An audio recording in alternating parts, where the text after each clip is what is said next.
If you have an AMD graphics card, you can use OBS Studio with AMD hardware encoding to reduce the amount of video encoding work handled by your CPU.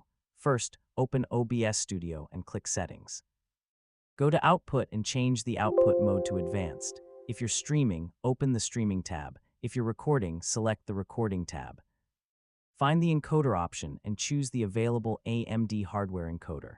Next, open the Video section and select your desired base canvas resolution and output resolution.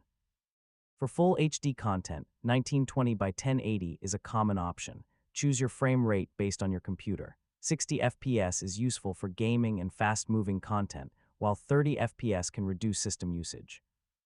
Now return to the output settings and configure the AMD encoder quality options. Avoid choosing settings that are too demanding for your graphics card, especially when gaming and streaming at the same time. For streaming, choose a bitrate that is appropriate for your platform and internet connection. For recording, choose a quality setting that gives you the video quality you need without creating unnecessarily large files.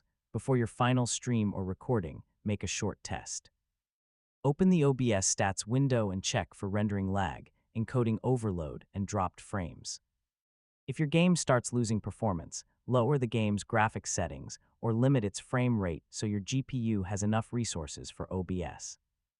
Once everything is stable, you can use the AMD encoder for your regular OBS Studio recordings and streams. And that's how you can use OBS Studio with